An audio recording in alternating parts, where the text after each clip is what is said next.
This is part 2 of last week's podcast.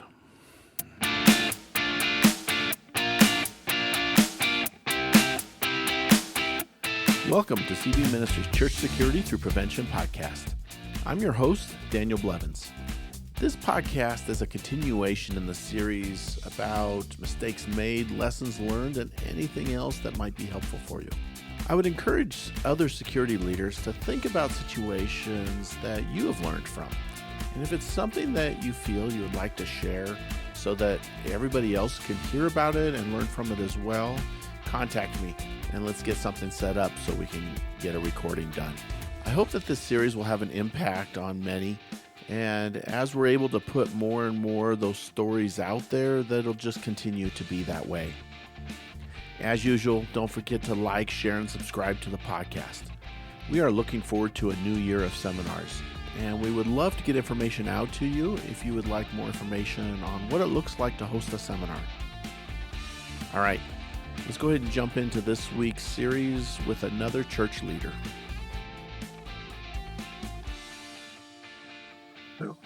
Yeah, and that training, even in that story itself, and nothing bad about your wife in any way. But it just goes to the point of what are we doing within our own families to train our wives and our daughters and our sons to have their heads on a swivel, to not have them down, to not be on their phones, to be ever vigilant when they're going from point A to point B out in public and so on. Because the wolf is very sneaky in trying to get into the herd, and they will cause great harm, and it can be avoided, just like you did, for your wife there. But had she been alone, that could have been a whole different story. Had she not had her head up and on a swivel and aware of what's going on. We're, as we so often do during our conversations, we're sliding off track just a hair, but I think it's worth it. I've worked for years because my wife is the approachable one. My wife is, and I guess I'm pretty approachable, but she makes me look antisocial. And I get that. And I think that's a lot of women, right? And right. She's very loving and assumes the best about everyone. And I took her to the mall in our area one day, and we sat in the parking lot. I'm like, I want to show you something. And I said, you see this lady walking out right here? And it took me several minutes to find one. And I said, look how she's walking. She's got her bags in her left hand, and she's got her keys in her left hand, but her right hand's empty. And she's like, okay. And it's been a journey for my wife because she's very much a nurturer. And I said, now watch what she's doing. Her head's on a swivel. She's looking side to side. Hitting her with a car on accident is going to be very difficult. She's got her head up and she's looking around, and intercepting her, she's not an easy target. And she's like, okay. And I said, now look at this gal and this gal and this gal. I said, heads down. That gal's got her phone to her ear. She's looking 8 feet in front of her. She could easily be run over by somebody on accident. And I said, all of these women are easy targets for a bump and grab, taking their purse, and it was during the holiday season, coming up on Christmas that year, ironically. And I said, these women would be excellent targets for a robbery and, unfortunately, for an abduction, because they're going to walk right by a potential attacker and be none the wiser to the attack until it happens. And I literally pointed out a gentleman, and I don't know what his thing was, but he was definitely a predator in the parking lot. And I said, watch this guy. I said, he's not just girl watching. He's watching the women walk out. He watches them walk to their vehicle. And I said, and then he picks another one and he's watching him. It's not just a guy who's like, oh, she looks nice, and moves on with his life. It's literally calculated. And I said, whatever his thoughts are, they're not good. And she's like, oh my gosh. And ironically, it was very difficult for me to help my wife to see the danger up until, including trips overseas, up until the movie Taken with Liam Neeson came out. And it took a multi-million-dollar production for my wife to go, oh my word. And she looked at me when the movie was over and we're walking out, and she looks at me very critically, and she goes, that movie's really scary. And I'm like, yeah. And she goes, you'd be like him though. You'd be that guy that like no one could stop you until you found me. And I said, well, I would die trying. But I said, here's the thing, babe. I don't have CIA contacts and spy satellites in orbit to help me. And she's like, true. And I said, this is why I want you to be situationally aware and get training. And it's not where I want it to be, but it's a lot better, including home invasion based training. And she actually took both of my stepdaughters to it and paid for the popcorn and the tickets and everything because she wanted her daughters to see it. So I'm not a big Liam Neeson fan, but I owe the man because he helped my wife to see the light. Yeah, yeah, and I totally get that. My daughter went over to Jordan for a summer to with another organization, and she was kind of going to be a school teacher with the kids. Hmm. And I don't know, she was probably, I don't even think she was, she was probably 19, 18, 19, 20 years old maybe at the time. And it was one of those things that, she's very situationally aware. She's had an incident in downtown Seattle in a parking garage where she had to create distance between her and a guy that basically told her, I'm going to kill you. Hmm. And I think he just wanted the baked goods really in her hand, but that's beside the point. But I'm kidding. Hmm. Um, so, she's very aware, and but that movie Taken, yeah, it's a powerful movie. My Yeah. wife hasn't seen it. My daughter hasn't seen it. They know the premise of it, but I think it would almost, it can be very hit on a very emotional level. There was something our security guys posted recently of, an abduction. It looks like it's in a foreign country at a store. It's a store security footage. These two individuals, same thing, watching a gal. They come at her at a couple different angles. One guy kind of holds off and kind of is just watching. The other guy gets in, and you have no idea what's happening in the car. And then all of a sudden, the other guy goes and gets in the car, gets in the driver's seat to drive, and that where the woman had just entered. So the woman's no longer in the driver's seat. The other guy Wow. had gotten in the passenger seat, and again, you just don't know. But then they drove off. The two guys drove off in the woman's car with the woman, and she had just loaded it full of groceries, unaware totally of these two guys. I mean, I was literally nauseated inside watching it, watching Uh-huh. this happen. But Yeah, yeah. what people don't realize is this goes back. I'm going to circle this around back to church security. What are Uh-huh. we doing for our women's events that happen maybe at night? Do we have individuals there that are watching are watching our parking lots, that are escorting the women, or making sure that it's a safe environment for them going out there?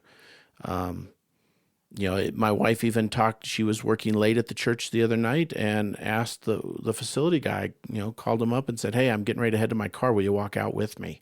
So just Praise so that God. she wasn't walking by herself to the car, because she knows that it's evils in any time, any place event, Mhm. and the church parking lot isn't any safer than Target or any other shopping Yeah. center that we go Well, to. and it may be worse because if we don't have cameras and lights, to talk on that just one more brief moment. I was doing security for a group of churches who were doing a Halloween alternative, and we had a young man in his middle teens that had access to a chainsaw without the chainsaw chain, and he was jumping out of the bushes and running at people in the dark, pitch blackout, very dark Halloween night.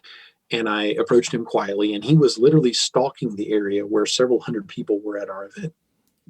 And I said, "Hey," I said, "I know you're trying to have fun." And he did not like it when I didn't spook when he ran at me. And he kind of stopped and started walking towards me. And I said, "Hey," I said, "I need you to understand something. Kill that chainsaw for a second." And he's like, "Okay." I said, "Some soccer mom literally may shoot you." And he's like, "What?" And I said, "I'm just trying to tell you, you're in an environment in a parking lot. It was unfortunately it was public parking. There wasn't much I could do about it. But I said, you're accosting people. You're running up at people who have children. You're screaming. You're revving a chainsaw. If you startle someone enough, they might put rounds in you." And he kind of tried to laugh it off, and then you could tell he started thinking, and it didn't cure him enough to stop entirely. And unfortunately, his favorite thing was one or two young women by themselves. And we made a point of walking every group of women or women with children. We made a point of walking them out, and he never did come up. And I don't know exactly what his heart was, where he was at, but he wanted to really truly terrify these folks. And I was trying to do him a favor, because I'm like, this is a very pro gun state, and you might end up regretting what you're doing. But we always try to provide for security for our events and stuff. And we actually had a couple of our ladies groups that were like, they would literally contact me and say, hey, we're going to do an event this night at this time, so from 7 p.m. to 9:30, can you have someone in the parking lot the whole time? And that's when I felt like our team was beginning to arrive, was when we started getting requests like that. Yeah. Yeah, because in the heart of man, the protection of our women and children is truly there.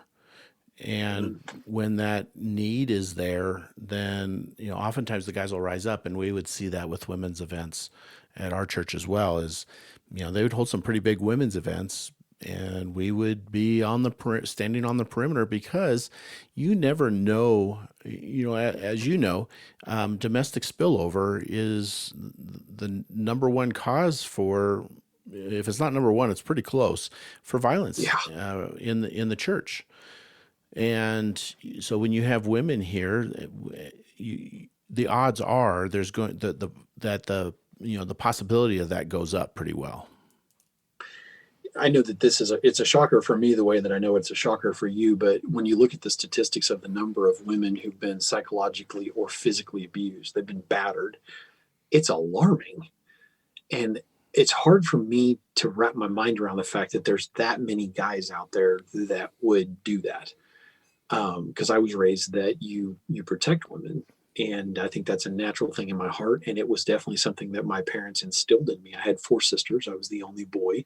I was de facto my sister's protector. And so for me, that becomes very, very alien and when a guy tells me, oh, I don't have a problem smacking a woman around. I've heard that many a time in a cop car when he's on his way to jail, and it's alien to me. Yeah. Yeah, I get that. So here's something that's kind of a cool idea that came to mind as we're talking about Hmm. this, and it just doesn't happen enough, I don't think. But a good friend of mine, Jimmy Meeks, Mhm. did this years ago. And I think he did it at his church. Said, "Hey, I want to hold a safety seminar just for women."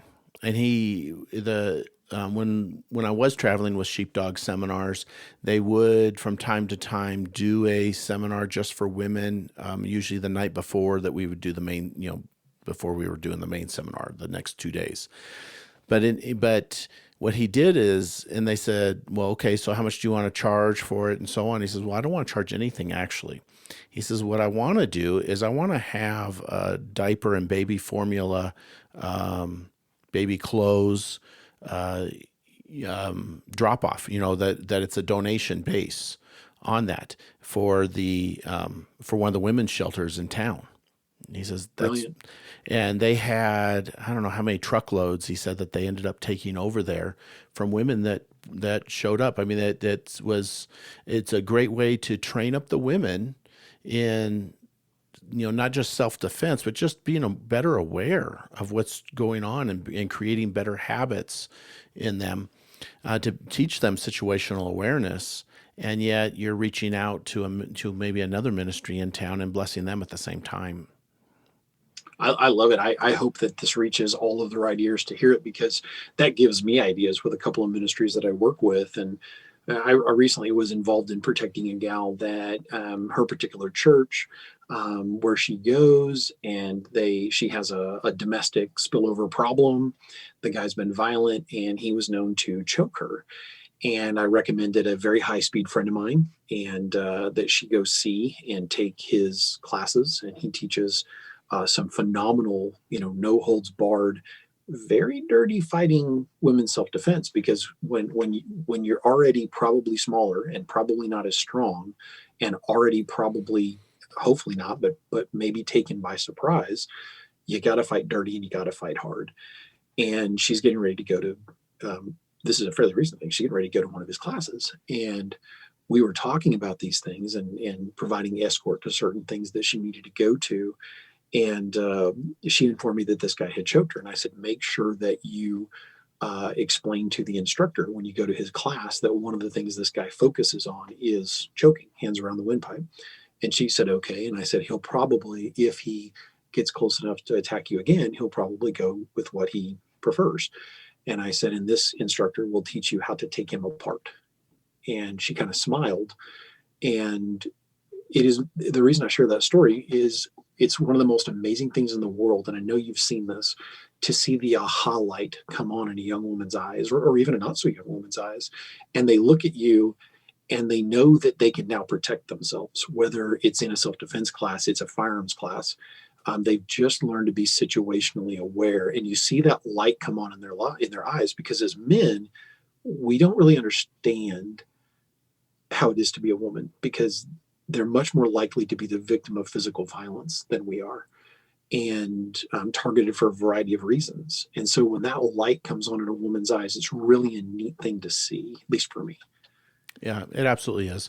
I mean, our society as a whole objectifies women, doesn't look at them, as we do, as we should, as Mm. Christians, that they are another child of God, equally loved, equally should be equally honored and respected and protected. Mhm. In that the ones going out to do evil are typically the ones that have objectified them and don't see them as it may even see them as less than human, in many Yeah. aspects. We just want to take a quick break here to let you know how to contact us and where to find out more about our national seminar. I see communities that may know why church security is important, but they may not be doing anything about it or don't know how to do it well. Our national seminars are for ushers, greeters, children's workers, staff, volunteers, your security teams, and other ministries in your community. We say that this is a level 1 training that is designed to help equip you to serve well in your various ministries while maintaining a safe place for people to come. Getting churches on the same or similar page when it comes to security will only make the community safer as well. The easiest way to find out more information or to contact us is to go to cv-ministries.com. There you'll find a variety of training DVDs and books, with more being developed all the time. There's also a place at the bottom of the page where you can sign up for our monthly newsletter and to be able to get more information. We would love your feedback on topics or guests that you would like to hear on future podcasts. Okay, now that we have that out of the way, let's get back to the podcast of that. And that is, I had this conversation with my wife, to bring it back to that for a moment. There was a woman I read about that she was targeted by another woman. She was in a parking lot of some kind of a shopping, like a store or a mall or something. She walked up, she saw a very disheveled woman, hair completely out of control, eyes wild, body language spoke to drug use and psychological problems. And she was trying to put her bags into the vehicle quickly, but she didn't view her as a threat because she wasn't male. And the woman came up to her, and my wife even said, well, I wouldn't have viewed her as a threat after I told her the story. But the gal came up, give me some money. And the lady's like, I don't have any money, and was trying to get in her car. And this lady snap kicked her in the back of the knee. And as she started to come down, she grabbed her by the back of the head and smacked her head off the side of the car, gave her severe concussion, knocked her loopy, and then stole her phone and her purse. And my wife's like, oh my gosh. And I said that attacks can come from any quarter, and they don't have to come from a specific gender. Now, I can understand they're more likely to come from a man towards a woman than a woman towards a woman, but it's not unprecedented to have a woman attack a woman. And she let the lady get too close to her. She did not pay attention to her. She was looking away. And this is something I see a lot with women. And this could be its own podcast, but a lot of women are either taught unconsciously by their mother, or kind of culturally, that if they make eye contact, it's saying, I want you to come up to me. but there is very much, I've literally had a woman mistake me in a situation where I was protecting another woman for a threat. And she looked at me very commandingly and had a gun. And she's like, "You're going to back off." And I knew for a fact that she would shoot me. And it is a very intimidating thing to know that somebody has a weapon and is very willing to use it on you. And we need to instill in women that there's a time and a place to be assertive and commanding and go, "You, no, I see," like you're a daughter. Create space, draw attention, confirm the fact that you're not a victim.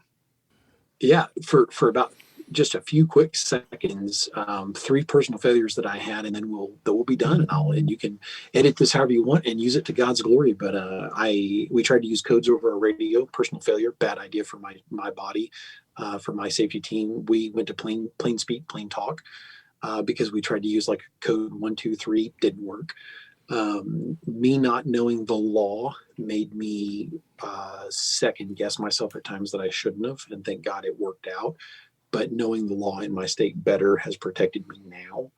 And then thirdly, my biggest failure that I can speak to is I did not create leaders within my structure to where if I was taken out of the picture, moved to a different church, just something happens and I die in a car accident. I didn't create a leadership structure within my organization. And unfortunately, I found out after God called my wife and I to a different church that my safety team no longer exists at my last church. And that's probably my single biggest failure. I'm definitely not proud of that.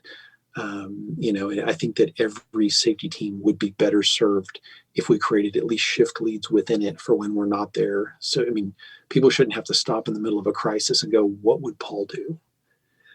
Right. Yeah, and I think all three of those are huge. We've had that radio discussion at our church on multiple occasions. They were trying to introduce different codes. Now, we do like law enforcement does with the fingers, code 1, code 4, like if somebody rolls up into a situation, where are we at in this? Nice. But from a radio standpoint, plain speech, especially with volunteers, is just the easiest and best way to teach them, for everybody to understand. We often teach people to repeat what they're saying, especially when the adrenaline's going.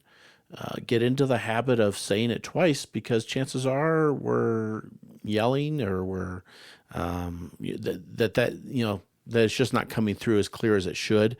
The other thing about radios is it's press to talk, not press to think. Yeah. Yeah. So you train up, you run exercises and you train up your volunteers so that they become comfortable with that radio in all situations. We use them when we're running scenarios. We'll gear up just like we would on any weekend. We have the radios so that press to talk and not press to think is actually happening. We know exactly what we're going to say and how we're going to communicate it when the adrenaline is going and it's time to act.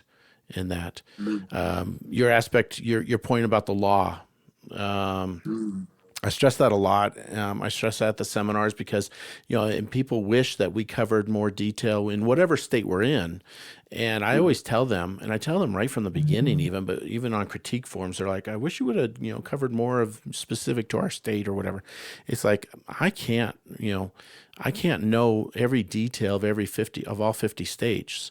I know a couple of them that are a little wacky, in regards to security within the churches, but for the most part, I even include in the booklet that we give everybody, I include a section on citizen arrest. It was written by a lawyer. It's in general for all states. It's pretty much all states have it adapted in some portion, in some way, the same way. But I always tell them, don't take this as fact or as law for your state. Research it and know exactly what you can and can't do if you had to detain somebody at your church. And laws change year to year. Oh, yes. Federally, and they change at the state level. And I had a police officer correct me on something about a year and a half ago. And I'd made a statement and he goes, "Well, hey buddy," he's like, "I got you this time." And I said, "What you got?" And he goes, "The law changed in Missouri and it works now. It's not like that anymore." And I went, "Well, I need to go back to school." And I did. And we have to stay up on that because the laws do change. And literally something that was A-OK a year ago could be literally a felony today, or vice versa. Yeah. Yeah, absolutely. Yeah, and being aware of that, you just can't assume that you always know or that it's always the same. I had somebody that's sitting on my shelf here. It's a book of laws for all 50 states, but I already know it's out of date.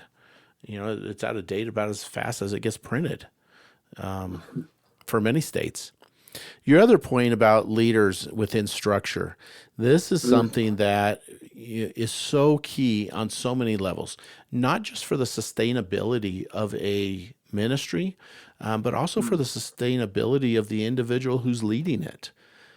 true. They can get burnt out if they don't have the right men or women, for that matter, in a Mhm. leadership role to lead it.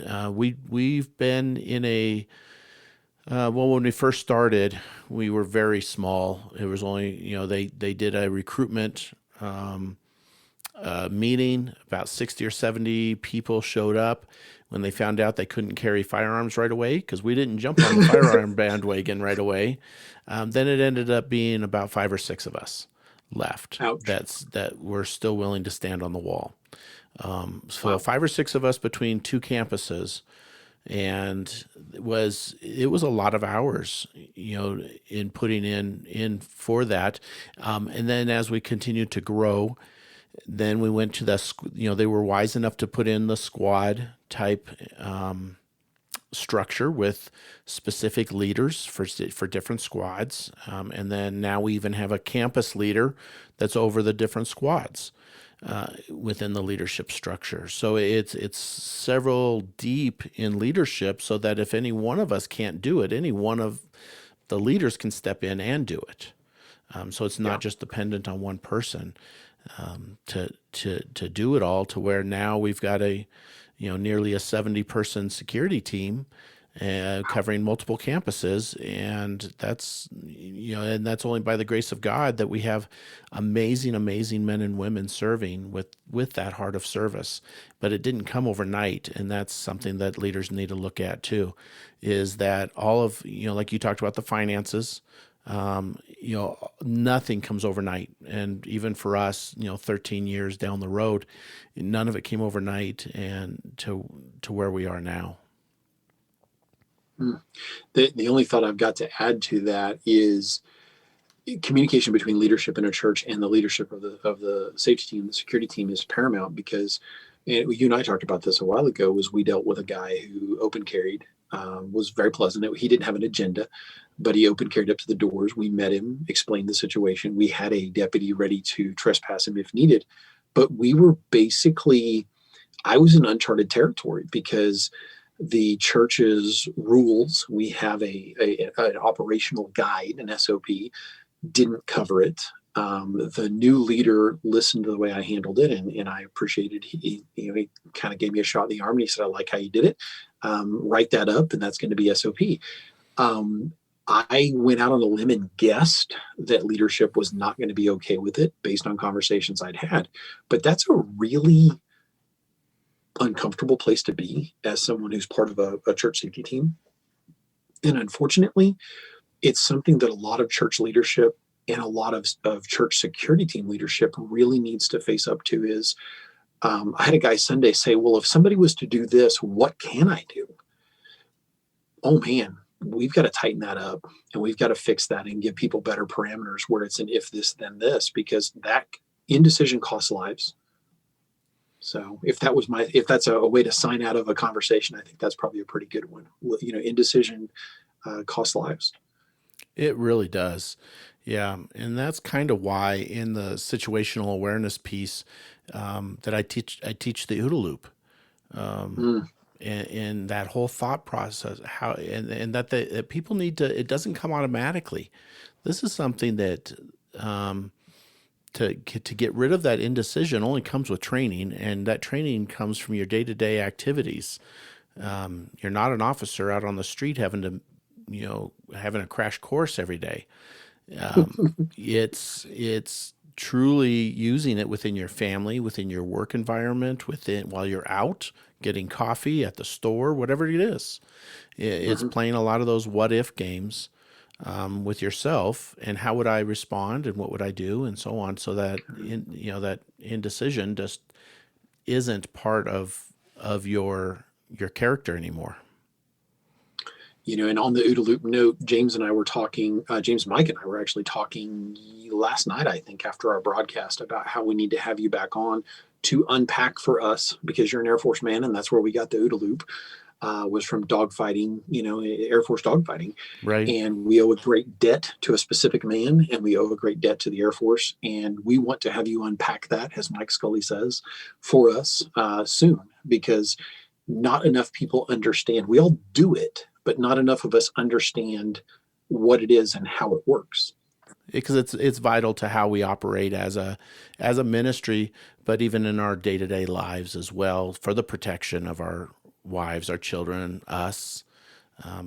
It's having that right mindset in what we do. Amen. Well, thank you, sir, and I hope you have a great rest of your week. And I sure, again, appreciate the time that you've given me today. I appreciate you having me on. Thank you so much for taking time to listen to this podcast. If you really enjoyed it and you found it of benefit to you, we really appreciate your feedback. There's several different ways that you can provide us feedback. One of them is to subscribe to the podcast, is to share it with others, and another is to contact us directly, particularly if you have any questions or concerns, or you want more information on how to host a seminar in your community. You can contact me directly at danielblevins@cv@heart.com, or you can go to our website, that's cv-ministries.com. Both of those will get you in the right direction. Until next time, make sure that you're out there protecting the flock with a heart of service.